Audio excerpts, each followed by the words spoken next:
Yes, my name is Romero, and I'm in Group 1. My group decided to talk about elderly, not only elderly care, but elderly care during a crisis such as a hurricane, tornadoes, earthquakes, things of that nature. What I came up in my research is I read an article in the Chicago Tribune which talked about an elderly care facility in Hollywood Hills, Florida, that was affected during, a couple of weeks ago, Hurricane Irma.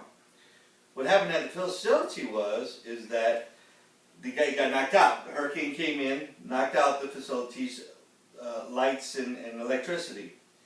Because of that, we're talking about Florida in the summertime, so the air conditioning goes out, there's no heat, the place gets extremely hot.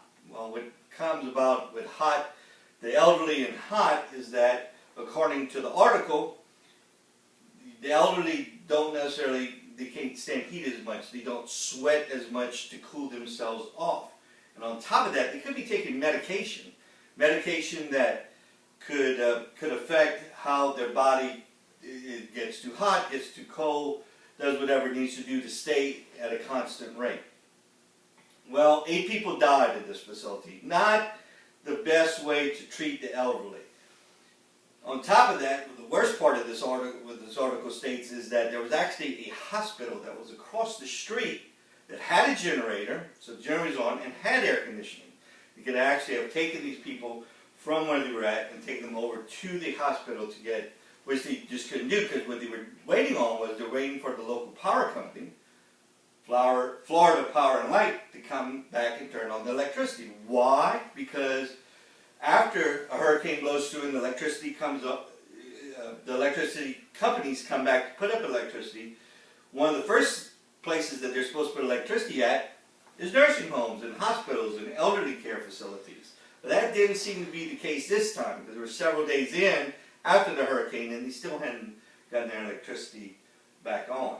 Now, a lot of this brings up a lot of good questions for our project that we're putting on, the elderly crisis, or elderly care during a holiday crisis. Because in Florida, there are several retirement communities that are huge. You got hundreds of thousands of people. What to do if, say, I put my parents in an elderly facility in Florida, I live in Louisiana, and a hurricane comes through. I'm already expecting this facility to take care of my parents, but you know, they have to handle the crisis. The people there have to handle the crisis on top of helping my family out. What can I do to help my family out during this crisis? So this is an excellent subject for us to talk about during the research. And again, the basis of my research is all based on the Chicago Tribune article. Thank you, and have a great night.